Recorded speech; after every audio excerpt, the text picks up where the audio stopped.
Hey everyone, it's Clueless 1000 with a new installment of Revolutions, a diary of spins. Still locked down, still playing lots of records. Thank you for your interactions and your comments and being on the live stream with me on Sunday morning, which I'll probably do again this Sunday. Thank you, thank you, thank you. That's what we do it for. I'm not doing it for the subs or the number of likes that I'm getting. I don't really give a shit about that. I do it because I get interaction from you, and because deep within, inside of me, is a passion for music that is desperate to get out and to be passed on to other people. That's what I do it for, the sharing.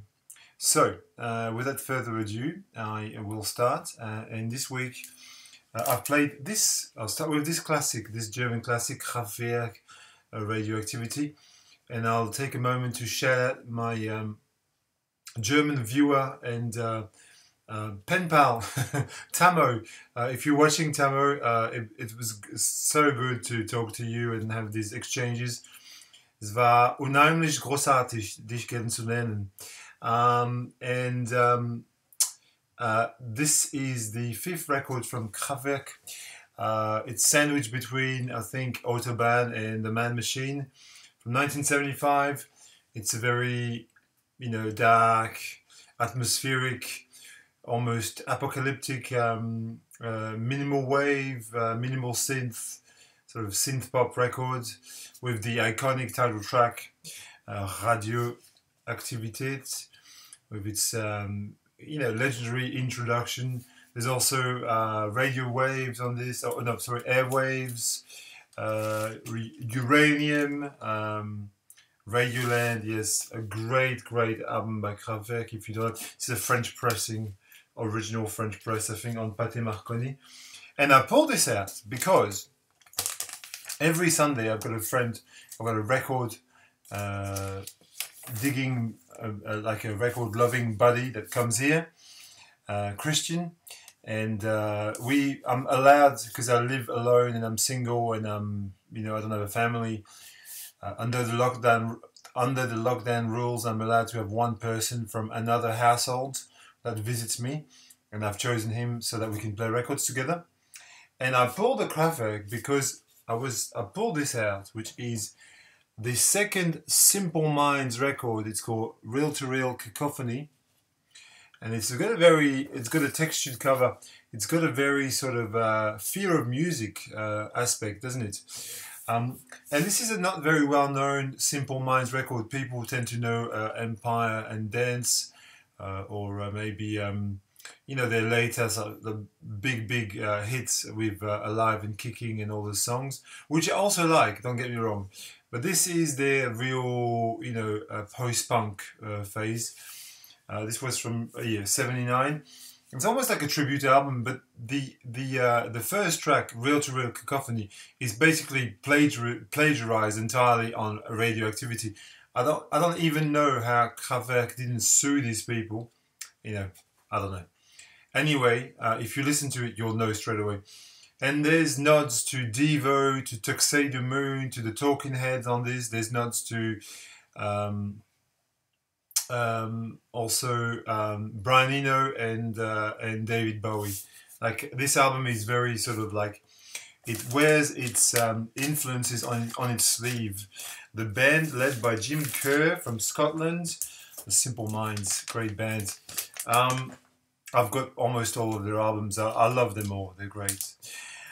The 1971 bracket this week is going to be filled by one of my all-time favorite records, the amazing, astounding, perfect, hunky-dory David Bowie. This is a Japanese press from, I don't know when, probably from back in quite early, in the 70s. I adore this album. I think it's just completely, totally perfect, from the opening chords of Oh You Pretty Things to Life on Mars, Kooks, the vaudeville kind of tune, Andy Warhol, which is really one of my favorite songs on the album, Quicksand, the Bewley Brothers. I love this record. I just adore it. It's my favorite Bowie record. It has been for many years. And not that I don't love the Berlin trilogy or Station to Station or those kinds of records, but this is superior to me, for my taste, anyway. Continuing with a Bowie-esque record, something in between Bowie and Kraftwerk. If you put them in a blender, you probably get Japan. Wouldn't you? Really? This is Japan's swan song. It's their last record. It's called Tin Drum, and it's really best known song is Ghosts. And Ghosts is kind of iconic Japan, you know. This is a classy band, really top notch. And then David Sylvian went on to make some other amazing records. But if you just stop at Japan, this is probably one of the best records. Yeah, David Sylvian, Steve Jansen, Richard Barbieri, and Mick Kahn. Can you have a better lineup for a post-punk band? This is firmly set into this sort of new wave post-punk, sort of new romantics. But I think with Japan, they stood out from that crowd by being very much more cutting edge and avant-garde than the rest. This here is also a cutting edge record, in my opinion. The Lexicon of Love by ABC. What I like to call white boy funk, without being, you know, inappropriate. This is a super dynamic, funky record, and it's a synth pop record, you know. And everybody knows The Look of Love or Poison Arrow. This is just like, if you don't have this record, it's cheap as. Do yourself a favor. It's not really difficult to find, and I mean, you know, if you like post-punk as I do, it's one of my favorite genres of music. You know, it's from 1981, I think. And I'll continue with one more post-punk record, I guess, sort of post-punk, new wave-ish. And this is the Sarah segment of this video. There's always a Sarah segment. This belonged to her, to Sarah. This is an original copy that she had when she was a teenager. It's well loved. It's like, you know, it's very, you can hear all the scratches and the pops, but Disintegration is probably one of the Cure's best records. It's from 1989, and its big songs are some of the best Cure songs, you know, like Love Song and Lullaby. Notably, Lullaby is beautiful, but Pictures of Me made me a bit sad today, listening to Pictures of Me. The lyrics, you know, I've been looking at all these pictures of you, and I don't believe that it's, you know, that they're real, or, you know, something along those lines. Which I look at a lot of pictures of Sarah. Sometimes I wonder if she's real or if she's a picture. It's very strange. Okay, some very different music there. I'm going to go into a little bit of slowcore. Slowcore, if you don't know, I mean, you know, it's another name for a sub-genre of rock, basically. And slowcore is very slowed down, very sort of slow tempo, acoustic, mostly acoustic music, acoustic guitar music with very depressing lyrics. If you like the likes of Bonnie Prince Billy or Bill Callahan or Low or the Red House Painters or this band here, Songs of Hire. Songs of Hire was a project of Jason Molina. Unfortunately, he passed away. He had multiple organ failure due to his alcoholism. But he made a string of very beautiful records. And if you like the Red House Painters, seriously, if you love the sound of the Red House Painters, this is the next best thing. This could sit nicely next to the delivery, the voice of Jason Molina, the way he builds the songs. It's very much in the same vein as the Red House Painters. And Ghost Tropic is one of the two albums he released in 2000. It's very moody and melancholic, and it's very depressed. But, you know, you've got to be in a certain mood for this. I think Lockdown is a great mood for this. And I highly recommend this. And I also recommend you The Lioness, which is an album that also came out in 2000, and Axis and Ace, Axis and Ace, I think it's called, is a lovely record, but it's in the same wheelhouse as the Red House Painters. It's very sort of dark and dramatic. Speaking of which, I was listening to Sun Kil Moon, which is the project that followed the Red House Painters directly. Mark Kozelek, less sort of slowcore, more like old country, I guess. This was released in 2003 with very freaky cover. Ghosts of the Great Highways. I recommend you take a listen to maybe Carry Me Ohio or Duk Koo Kim, the sort of like 14 minutes long song. This is a terrific record, beautiful record, with the sort of forlorn and sad, broken vocals of Mark Kozelek, who sounds like he's, you know, in a perpetual state of misery. Here's an album I've been obsessed with in the past few weeks. This is the Sun City Girls, Torch of the Mystics. Normally it has a different cover. It's got 3 heads on it. This is the Digipack version of the album. I really love this band and this album. This is like the 10th or 12th album. Believe it or not, the Sun City Girls have made, I think, 52 records. You know, this is from 1990. It's an absolute classic of the indie scene, indie experimental rock, psychedelic rock. These guys were from Arizona. They came from, you know, the same sort of scene as the Meat Puppets. And there's some similarities, I think. There's 2 brothers, Richard Bishop and Alan Bishop, playing this band. This is undoubtedly the highlight of the discography, 52 records, but this is probably the best thing they've done. I urge you to take a listen to The Shining Path, which is basically the Lambada. Do you remember the dance craze, the Lambada? But made into an indie song before the Lambada, obviously. And when you first hear this, their version, you sit down thinking, what the fuck am I listening to? It's so, you know, it's so well done. It's a Bolivian folk song turned into a sort of like Meat Puppets meets Frank Zappa meets Captain Beefheart and a little bit of, I don't know, Sonic Youth in there. So what you get is, I think that's a mix between Sonic Youth and Beefheart and that kind of like Tex-Mex sound as well. 1990. I was revisiting this beautiful Steve Hite record to Down on the Beach by the Road. Down the Road by the Beach, sorry. Classy, elegant music. I always describe this as the Durutti Colin meets the Beach Boys. Kind of Durutti Colin with a sort of a happier vibe.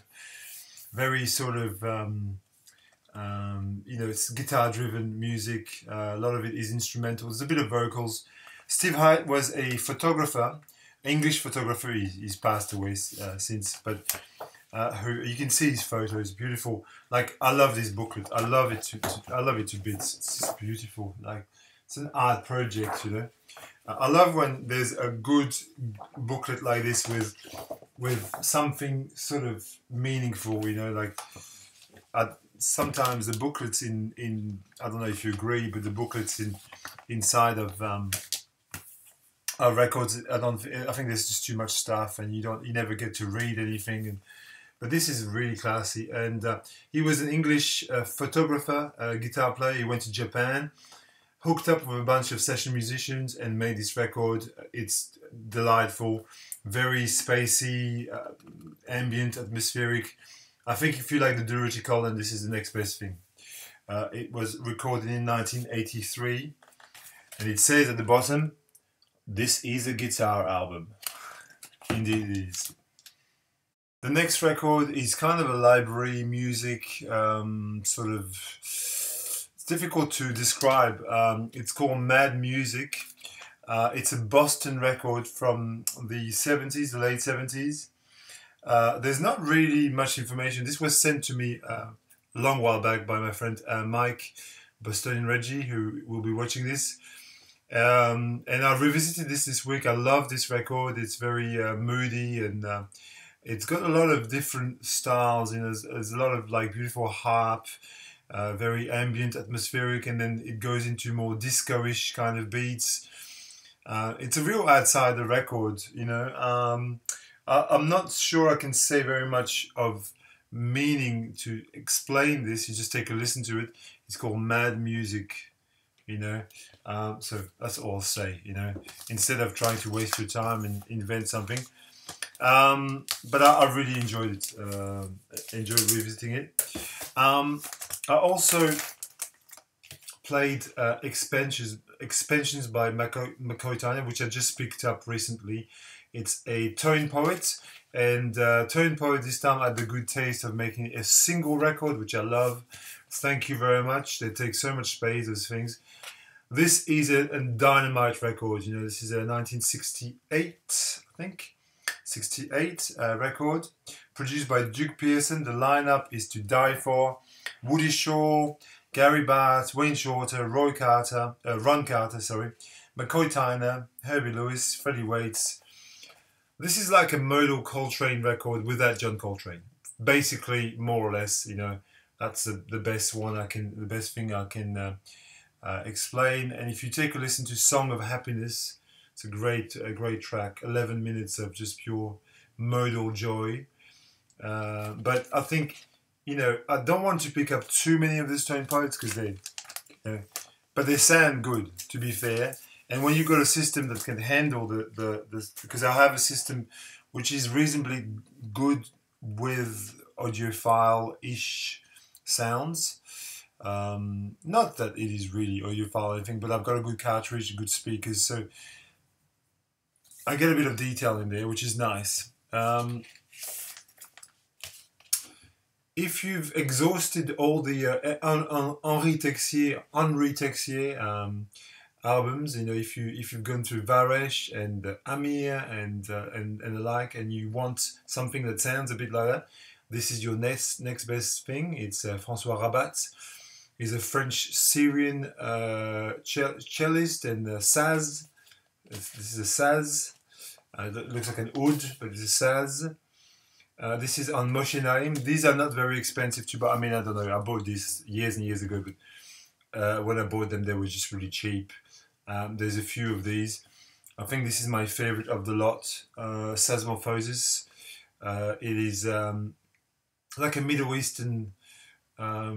You know, it's like a Middle Eastern Henri Texier record. I think that's the best I can describe it as. I think if you take a listen to Sazmorphosis, you'll be convinced it's a beautiful, beautiful record. And I bought this record, you know, quite a few years ago in Paris.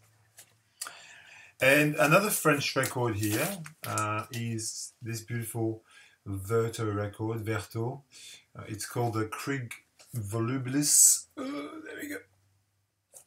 Verto, they're a French progressive band. You'd call them progressive electronic, except for the fact that there's no synth being used on this at all. It's all guitar. It's very close to a sort of a Frippetronic sound, if you get what I mean. Robert Fripp had this sort of like arsenal of pedals and things to make sounds that were, you know, otherworldly and not guitar-like, you know, like very ethereal sounds. That's what you get on this. It's the project by Jean-Pierre Grasset with the Goubin brothers, who are from the band Potemkin. It's a progressive rock record, 1975. It is, very atmospheric, very dreamy, and kind of drony as well. Take a listen. This is an original pressing on Paul record that I found in a local store for peanuts. I couldn't believe it when I saw it. It was right in front of me, and I thought, surely they've got this wrong. No, they didn't. It's like here in the market here, I found a mint copy of Amir by Henri Texier with the promotional single and the card inside for like $15. I don't know. I was sitting. I sat for a moment and thought, oh, this is just unbelievable. You know, sometimes you win. Here is Manège, the Montreal progressive rock band. This is the best record, undoubtedly. I really love this. This is kind of, it's got kind of a Hot Rat sound for me, I'd say. Um, what I love on this is it's got so many, like it's got like again an arsenal of instruments, from piano to acoustic guitars to electric guitars. Obviously the normal kind of fare, but then you've got piccolo sax, recorders. You've got timpanis, darbukas, Chinese blocks, wood blocks, gongs, maracas, spoons, vibraphone, glockenspiel. You've got and this makes a very layered, beautiful, progressive record. Ni Vent ni Nouvelle, from Montreal in Canada, a very very beautiful record. Hot Rats meets Genesis, we'll say. Okay, just to make it simple. From 1976, the same year of making as this guy here, Clueless 1000. Just a techno record, ambient techno, Detroit techno record, Paperclip People, The Secret Tapes of Dr. Eich. Paperclip People is the project from Carl Craig, who is a Detroit techno legend. This is probably his best known record. If you like ambient techno, this is not like really driving Detroit techno, it's more like ambient techno. It's closer to something Aphex Twin, really, or Boards of Canada. If you like that, you'd really love this. This was released in 1996, and this is a remastered version from 2012, which sounds really, really, really good. Paperclip People. If you want to get, look, if you want to get into techno, you could do worse than starting here, like starting place here. I must say this is a very rock-based edition of Revolution. There's going to be a lot more rock records. You know, if you wanted to see jazz, I'm sorry, I didn't play very much this week. I played a lot of rock. I revisited Savages. Savages, a London band. This is records from 2013, I think. Yes, which I did buy when it came out, and I hadn't revisited for many years. This really, the sound that you get from this is kind of like a hodgepodge of Susie and the Banshees, the Pixies, Elastica, maybe a little bit of Raincoats. You know, you've got a, you know, but I think Susie and the Banshees and the Pixies are probably the most obvious sort of like crossover points. Take a listen to the City's Full, the third track. These guys are very driving, very sort of driving post-punk sound. Really, really, you've got this, you know, like driving bass, and the drums are in your face. Susie and the Banshees is a good comparison, I think. Savages. So I hadn't played for ages, and I really enjoyed it. It's a modern post-punk record, simply, you know. Another record that I hadn't visited for a long time is this St. Vincent record, Strange Mercy, which is probably a best record. St. Vincent is Annie Clark. She is a guitar player extraordinaire. She's played with David Byrne and Sufjan Stevens in the backing band. She's filled in for Kurt Cobain when Nirvana was inducted in the Hall of Fame. She's an absolutely top-notch guitar player. And she's just cool, like, you know, St. Vincent. Like, I mean, how can you not like this music? It's edgy. It's she's like a modern version of Kate Bush, you know, like a Kate Bush crossed with Kurt Cobain. Yeah, you know, sort of a, you know, like this indie, very very indie sensibility. Strange Mercy is from 2011, and there's a song called Cheerleader there that I really like. But there's the title track is also fantastic on this. St. Vincent, Annie Clark. She's beautiful too. I mean, you know, like she's a whole kind of package. But I don't know. It's a question for you, you know. Does one have to be beautiful to be successful? It's a very loaded question, you know, because often you see these people who make it to the top, you know, what they've got in common. Discuss. between amongst each other, maybe on the stream on Sunday. One of my favorite artists ever, one of my top artists, Elliott Smith, with Either Or on Kill Rock Stars from 1997. This is, for me, his second best record. Although for some people it's his best record. For me, EXO, Any Day of the Week, is in my top 10 all-time favorite records. EXO is like, I just adore this record, and I often say there's 50 records in my top 10, but I really do think EXO is a solid top 10, non-negotiable. And this one is also a great record, but it doesn't feature as I think my relationship with EXO is different though, because it's the record that I discovered Elliott Smith with. I bought it when it came out, and I just absorbed it very deeply. And you know what it's like. There's a kind of like bond that you have. Whereas I don't have the same bond with this one, but it's a beautiful record. Angeles, Alameda, The Ballad of Big Nothing, and obviously the classic Between the Bars. Acoustic indie rock, very melancholic.